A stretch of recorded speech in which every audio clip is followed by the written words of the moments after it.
love to talk to ministry and council about double scheduling, because I find myself competing with the Bible this morning, and that's not a very,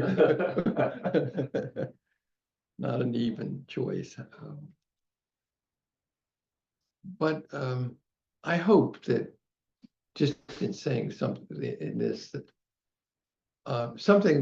anything that I say might be helpful, anything that in your journey, because that's why I'm really doing this. The other thing is, if you haven't given your message about spiritual journey yet, you might think about it a little bit, because I want to thank you for being here, because it caused me to think about it and to organize my own thoughts, because I had to describe it to somebody else. And so that's why it would be very helpful for you to think about the same thing. Now, there's some folding chairs over here in the corner. I can see them, but maybe you guys can't. So anyway, because hopefully you might find something, or organize your own thoughts. You might actually think about it. Now, in thinking about this journey, it seemed to fall into three categories. And the first category was multiple exposures to different kinds of religion. Nothing significant, I mean, nothing like major, but specifically Lutheranism and Presbyterianism. I was actually a member of a Presbyterian church for a couple of years in my youth. So that was a kind of an interesting connection. But that was helpful to me, because when I got to be Quakerism, I had a real contrast and, for service. Then I went out to school to Earlham for 2 years, and my exposure to Quakerism had always been a silent meeting for worship. I didn't know about pastoral meetings, and so it took some adjusting to get used to a pastoral here. And then the final thing, and I'll tie this all together in a minute. This is just kind of the overview. The final thing was contemporary circumstances. But let me go back to the beginning. I mean, it's current event that happened. The Cuban Missile Crisis is really what got me going on Quakerism. And for that matter, law. Okay. Anyway, when I was in grade school, I went to a Lutheran church as a young kid, grader. My mom was German. Her parents were German immigrants. And my mom was born here, but her parents' religion was Lutheran. My dad had attended a Methodist church for a while, but stopped. And so when he and my mom got married, I don't think they went to any church really at all. But I was active in the Lutheran Sunday school. But in my 5th grade, my parents moved.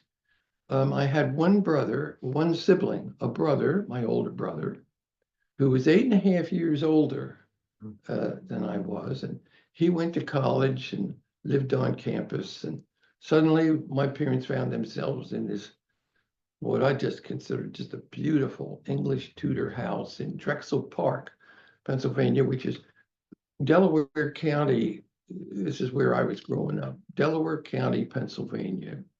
It's a county that is as adjacent to Philadelphia as Montgomery County is to DC. It's exactly the same type of format. Big city line, and the only difference here is it's a different state. But in Philadelphia, in Pennsylvania, you're in Philadelphia and then you're in Delaware County, but it's all the same state. So we moved, and we moved from Drexel Park, this beautiful house, to an apartment. My parents had owned a small apartment building, and we moved into that apartment, which was quite a spacious apartment. Right across the street from that apartment building, there was only 2 units in it, was a Presbyterian church. It was as close to where I lived as the meeting house is to where we are right now. You could just walk out the front door, look both directions, and you'd be in the front yard of the Presbyterian church. It was a very active Presbyterian church. It was called the Riverview Presbyterian Church. It was on Garrett Road in Drexel Hill, Pennsylvania. And they had a Boy Scout troop, which I joined. They had an Explorer unit. They had just a very gifted minister. And they had a co-ed high school young people's group. Okay, so for a young, and a very active Sunday school, which I also happened to go to. So started off by going through the Boy Scouts and that was fine, and I enjoyed it. And we were in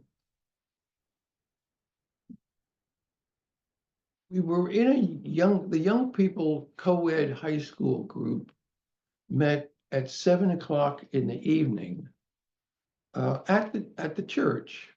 Sometimes it was a hymn sing.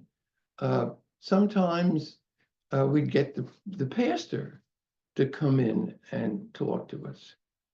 And at one point, we were asking him about Presbyterianism, and he talked about predestination. Okay.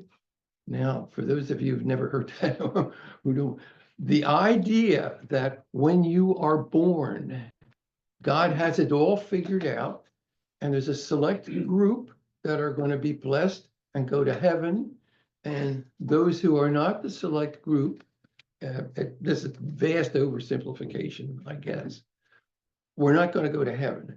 Now, where you were going to go, I don't know. But believe me, when the preacher, our minister, started to talk to us about predestination, did he ever get the questions about that? You mean it's all set right now? Here I'm sitting in high school, and it's all been decided ahead of time, so I can be a bandit and I can still go to heaven? Those kinds of questions.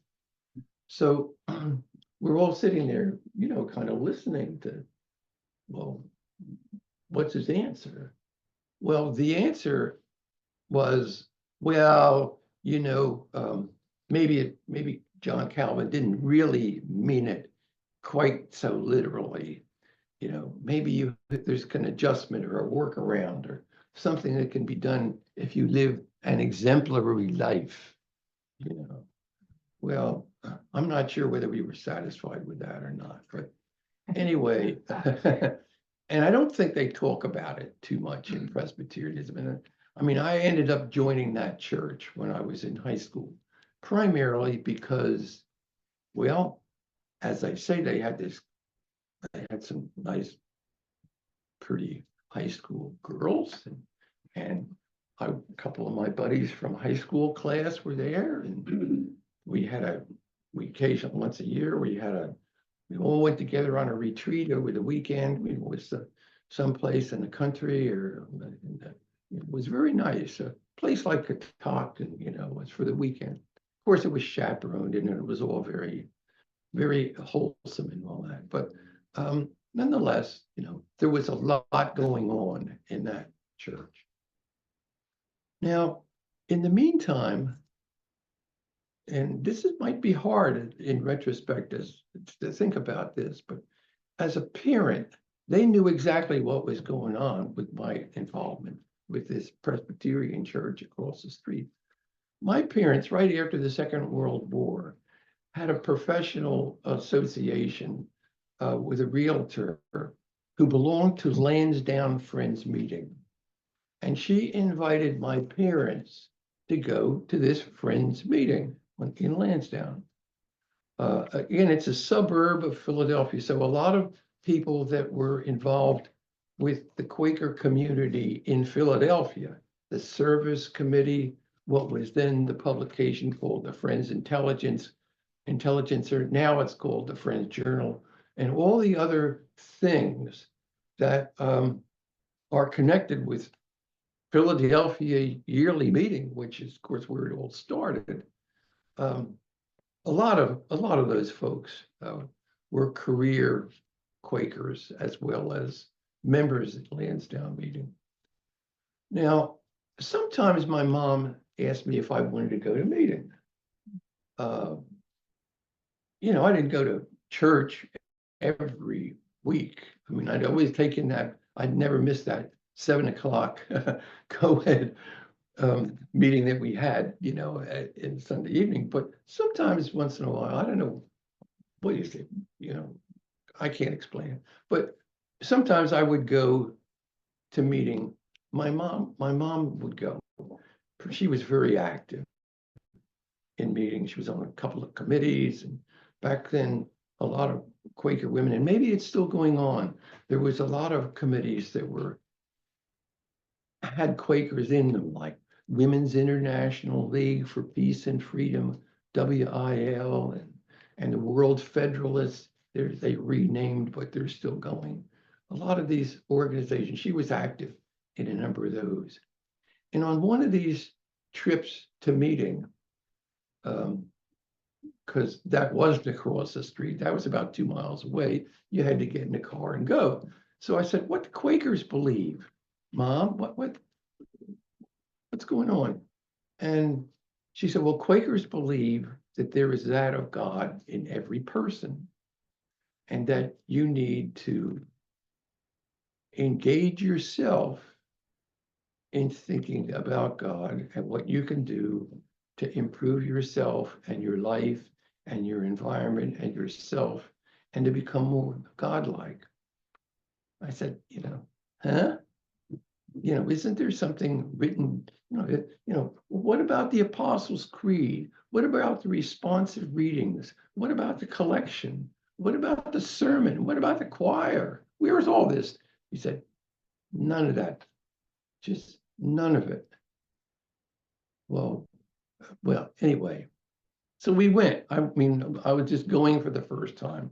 So I walk into this stark white building with Venetian blinds. It was built as a Quaker meeting house.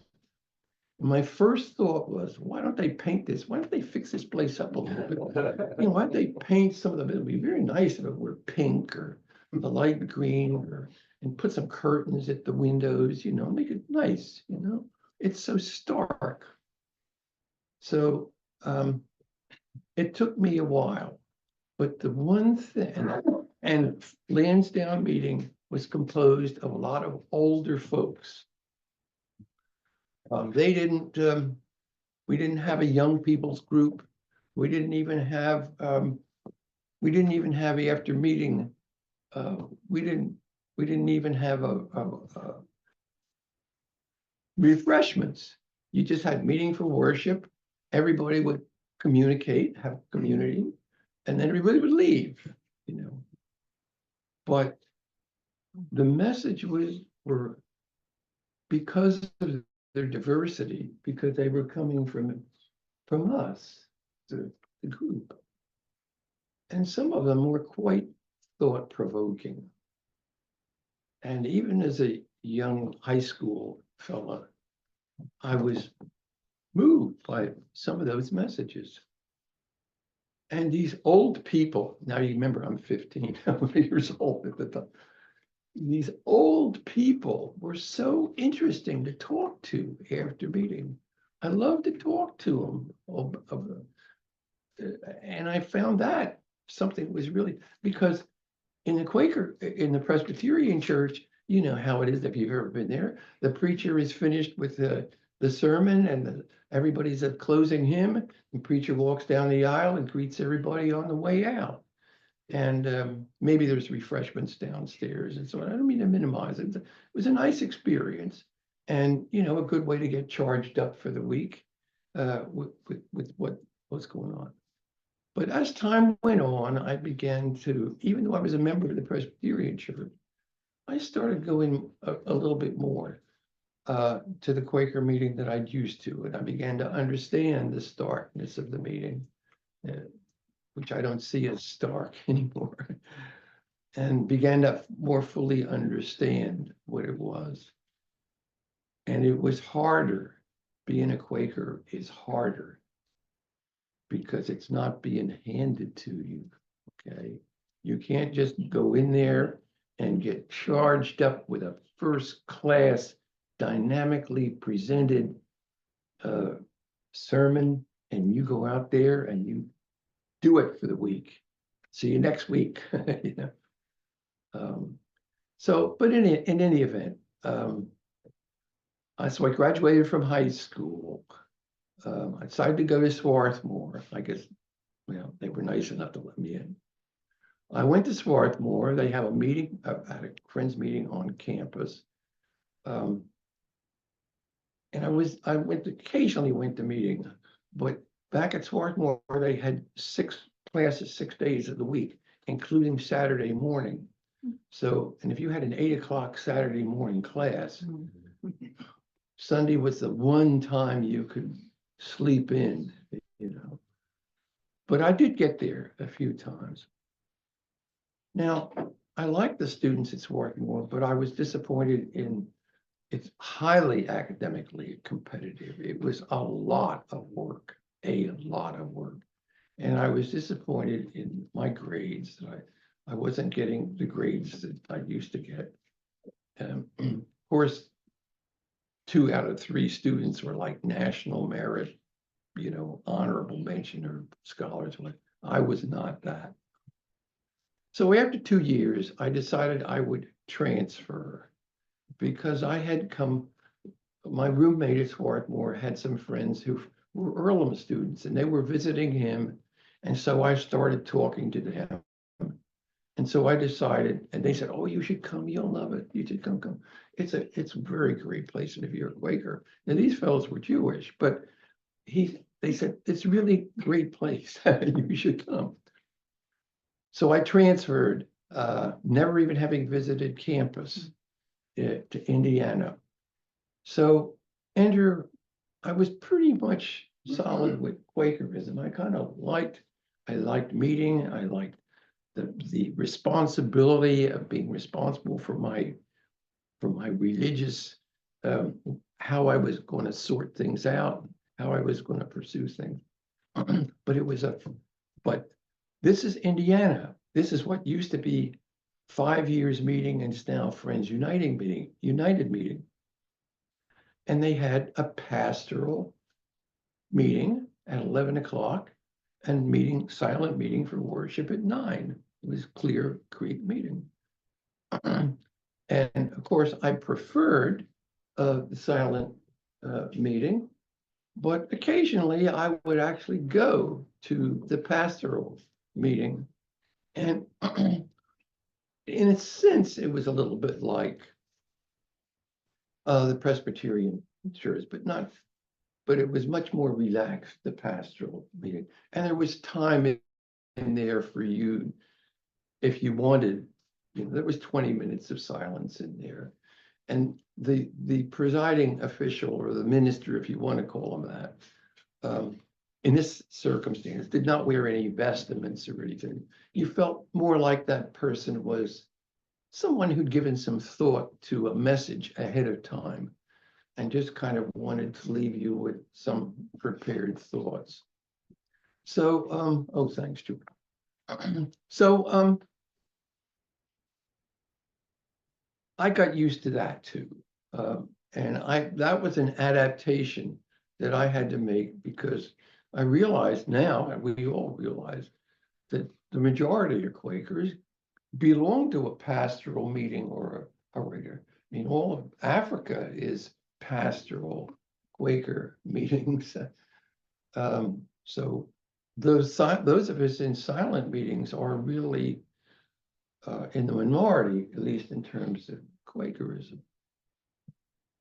But it was a very, very good experience at Swarthmore. Excuse me, at Earlham. I can't imagine any young person that I would know that would go there and not have a very good time. It was not as competitive as Swarthmore, but it was a good college. I ended up in grad school after that, and I felt very well prepared for that. So I went through 2 years at Earlham. I knew Meredith Snyder, who later became my wife. I knew her, she was a friend, but and I thought she was a very lovely lady. But I had a lot of ambition. I really wanted to get somewhere. I wanted to be somebody. I had drive to get some. And I didn't want an encumbrance. I didn't want a family. I wasn't ready for that. So I got through Earlham, and meantime, Vietnam's going on, okay? And I had told my draft board at some point that I really wanted to do, somewhere in there, I told the Presbyterians that I really felt I was a Quaker, and I had joined Lansdowne meeting somewhere in that 2-year period when I was at Earlham. And I had told my draft board that I really wanted to do alternative community service, that I really didn't want to go out and shoot people, or even as a medic, in the middle of war, you're still assisting in the war effort. But they kept deferring me at academic draft, so we never really came to that question. I kept getting deferred, but it wasn't on purpose. But anyway, graduated from Earlham, so what do I do now? I was really unclear, but I decided that, and so that was phase number 2. The first one was, going from Presbyterianism to Quakerism, and then finding out in the Midwest that there's more different kinds of Quakerism, and you have to make that adjustment, if you want to be realistic about being Quaker. And now I was this is the beginning of stage number 3 of external events. I really believed in the peace testimony. And I felt that 99% of the time, we ought to be trying much, much harder than we are as a society to work on peaceful ways of deciding things.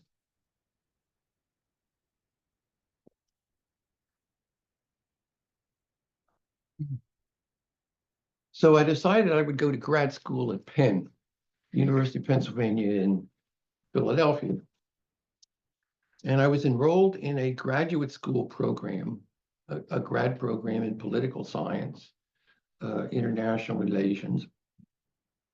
And I really wasn't sure, like the path, that's the path that you take to get a PhD in political science or international relations. You become a professor someplace, or teacher at a community college, or wherever it's going to be. It probably leads you to back then would be an academic type of it was spring of 1982, and I can't begin to this group to describe the tensions that were going on in the spring of 1982. But I'm going to try. I'm going to try 62. Thank you. My coach over here. It was 62. Okay. we had incredible international tensions. After the war, we had problems. They were having problems with Stalin at the time. Germany had been divided. The Berlin Wall had been constructed. NATO had been formed. There were all these rockets that were aimed at the Soviet Union, in Turkey, in Poland. All this was going on. Kennedy had just been elected president. Khrushchev had loaded a couple of Russian battleships with rockets, put them on the decks of these Russian warships and headed for Cuba. And he was going to unload them in Havana, and he was going to put all those rockets, and he was going to aim them to the United States. And Kennedy said, and this is just about a quote, that those ships will never arrive in Cuba. The United States will interdict those ships on the high seas, and they will never get to Cuba, period. And so we're sitting around this seminar, and these ships were on the Atlantic heading toward Cuba. And there's about a dozen of us sitting around the table with our professor. And I don't recall, we couldn't reach any particular conclusion, except that nobody knew when that seminar ended at 9 o'clock whether we were going to be in the middle of a world war or not. And I don't think there was any of us, including the professor, who knew what was going to happen. Well, as it turned out, the Russian ships turned around and went back to Russia, and everybody celebrated. Well, what we learned about 20 years later was that Bobby Kennedy had gone to his brother, the president, and said, look, looks like we'd better talk to the Khrushchev or his foreign minister or people and work something out. And the deal that they worked out verbally was that we would pull our missiles out of Turkey and Poland, and Khrushchev would turn around and wouldn't put missiles in Cuba after all. But we didn't know that. None of us knew that, but there it was. But I went out of that seminar, and there was a 22-year-old graduate school kid, me. What can we do about this? This is just, we can't live like this. What can I do? What can I do? And this really, this is the intensity of it. And I decided, well, there's international law that controls this. There's a framework of what people can do and what countries can do and what they're supposed to do and what they can't do. And you can't fire on a ship on the open seas and sink it. It's an act of war. If you ram it or do something, that's an act of war. But on the other hand, what can you do? When somebody's trying to, in all defense of Khrushchev, kind of settle the balance of power a little bit, So I thought, my dad was a lawyer, but he did real estate. He didn't really practice law. Well, that's what he was, in real estate. So I decided right then and there that maybe, and I was interested in international law. The people I talked to said, if you're interested in international law, you got to go to law school. You should be a lawyer. PhD is nice, but it's not right on the spot. So I decided I'd go to law school. Now, at this point, things had heated up a little bit with Merida. She had graduated from Earlham, going to Columbia, got a master's degree in early childhood education, and was teaching kindergarten down here in Bethesda, living with her parents. And so we were kind of involved at that point. So I decided that if I was going to, if I really wanted to be that, have that relationship continue, that I should come to law school in Washington.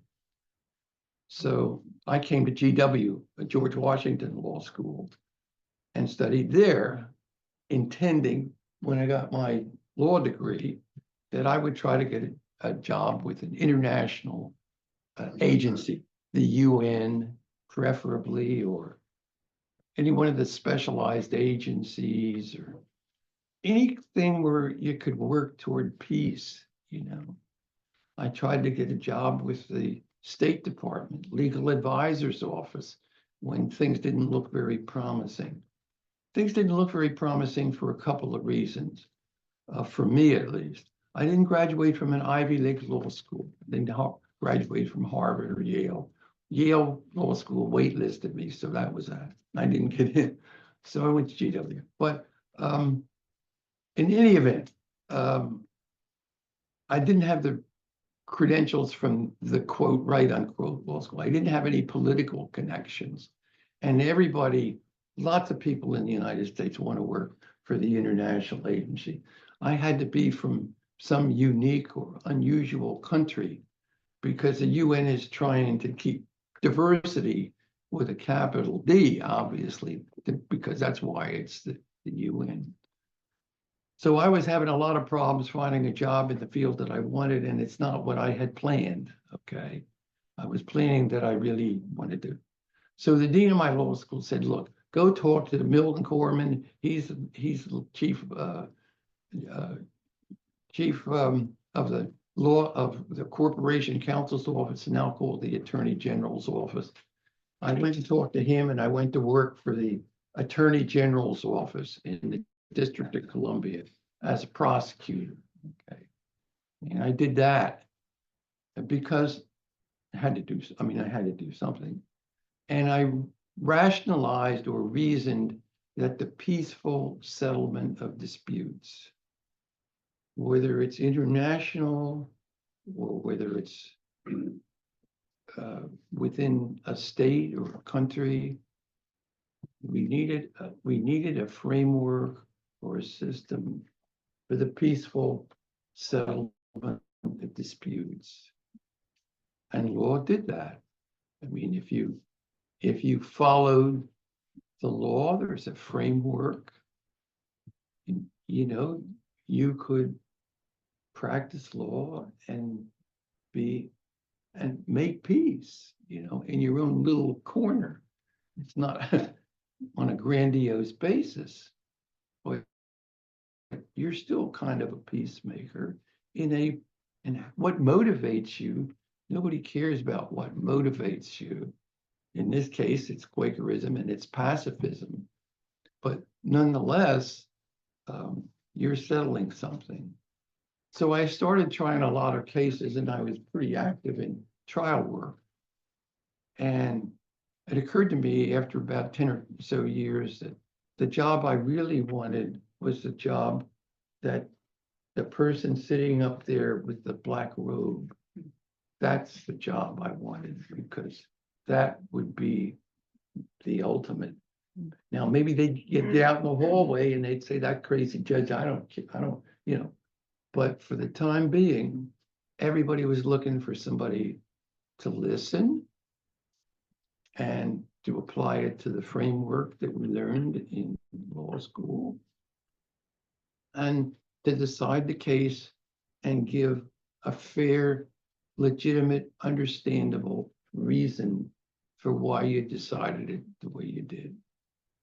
So I decided I would apply for a couple of judgeships, and of course, for a judgeship.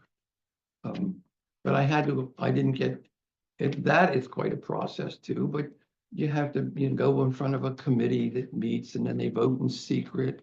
And then if you make the list, it goes to the governor, and then the governor interviews people and selects somebody. And they're in jobs, are, as you might imagine, quite in demand, and a lot of very, very, very good lawyers apply for them. And you don't just decide and get appointed. It's not easy. But anyway, after a couple of tries, I made it. So, and for 40, I just retired really for good last month. Okay. But I almost 44 years I was doing this. Okay. And I really do. I really attribute it to my Quaker journey because I had a chance to shop around because my parents didn't press me and they let me reach my own conclusions as to what I wanted to do.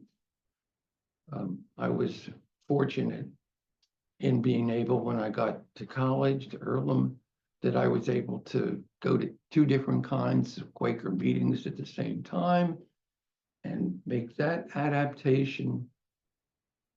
And then, lacking clarity while I was in grad school, and that Cuban Missile Crisis in 1962 that caused me to really think about what we need to do to try to get and keep peace.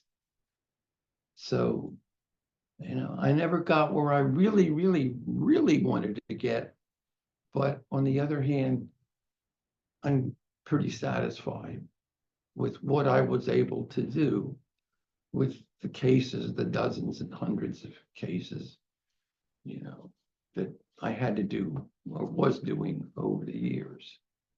So there's 5 minutes for it's 10 of. I don't want to incur the clerk's wrath by having us go in late. But I'd be happy if you have any questions or comments. I'd be happy to try to answer them if anybody had any. If not, one comment. As a young lawyer, I occasionally went to court, and on a couple of occasions was in Judge Harrington's courtroom. And I knew a lot of lawyers, and I've seen a lot of judges. And I have to tell you that he had a reputation for his patience, for his ability to listen, and to have some comfort. He wasn't the kind of judge who would say, in the case of someone who had violated the law, we'll just lock him up. He was looking to do the right thing in consistent with his obligations to the law and to the community, and with mercy when appropriate for the defendants. thank you, Gary. We'll have to have you over for dinner sometime.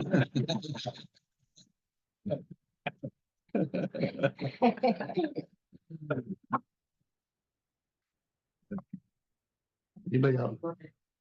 I went before Lou, and I brought my 2 kids, but I'll tell you about it at lunch if you want to ask me. Okay. All right, yes, George. Were there times when you had decisions to make that you felt were at odds with some of your Quaker faith? Yes. Yes.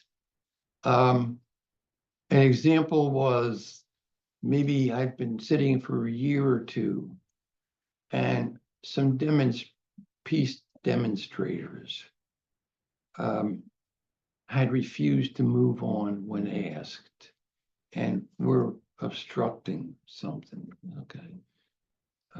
So that it was on tape and everything. So I don't know whether there was a plea of guilty to obstructing or disobeying police officer or what it was exactly. But it was a jailable offense, that not big, 30 or 60 days, but it was a jailable offense. And so the time came for me to sentence him, and I said, I'm going to give you a choice.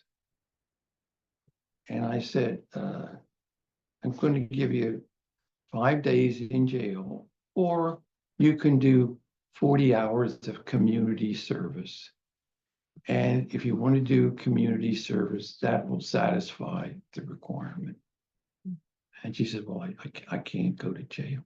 And well, then I guess maybe community service might, yes, I'll do that. So I occasionally would come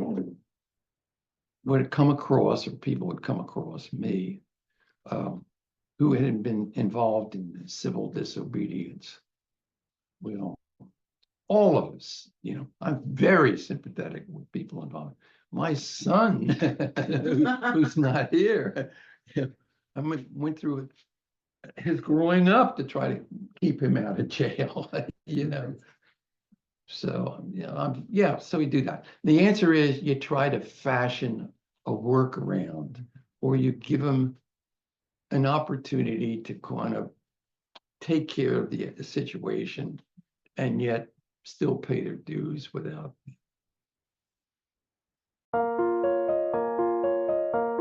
Thanks for watching our video. For more content from Sandy Spring Friends Meeting, click to subscribe.